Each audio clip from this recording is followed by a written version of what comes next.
पहिल्या प्रेमाबद्दल बोलताना रतन टाटा भाऊ.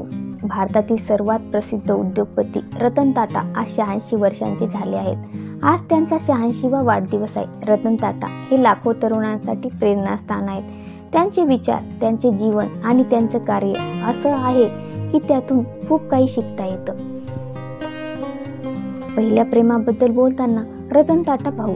रतन टाटा यांचा जन्म 28 डिसेंबर 1937 रोजी झाला. इतके श्रीमंत असूनही ते साधेपणाने जीवन जगण्यासाठी ओळखले जातात. पण आजवर रतन टाटांनी लग्न केलं नाही. ते अविवाहित राहिले.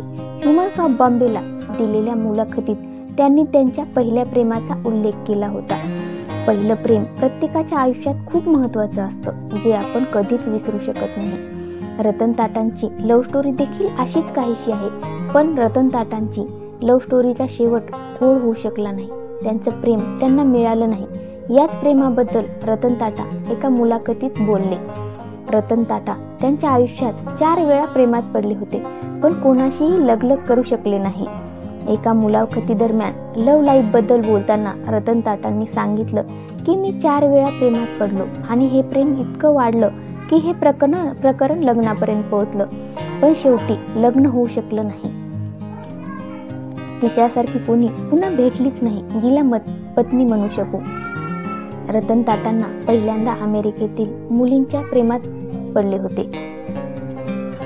आपण लग्न करणार होतो, पण काही कामानिमित्त भारतात यावं लागलं, त्यामुळे लग्न होऊ शकलं नाही, असं रतन टाटांनी सांगितलं.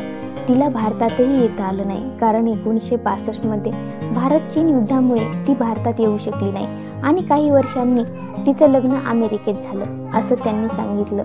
यानंतर तिच्यासारखी कोणी भेटलीच नाही जिला पत्नी म्हणू शकू, असंही त्यांनी सांगितलं. स्टार्टअप गुड फेलोच्या उद्घाटन समारंभात रतन टाटा यांनी पहिल्यांदा त्यांच्या आयुष्याशी संबंधित काही खास गोष्टी शेअर केल्या होत्या. तुम्हाला माहीत नाही की एकटं राहणं काय असतं. जोपर्यंत तुम्हाला एकटा वेळ घालवायला भाग पडलं जात नाही, तोपर्यंत तुम्हाला कळणार नाही, असं ते म्हणाले. हे होते आदरणीय टाटांबद्दलचे विचार.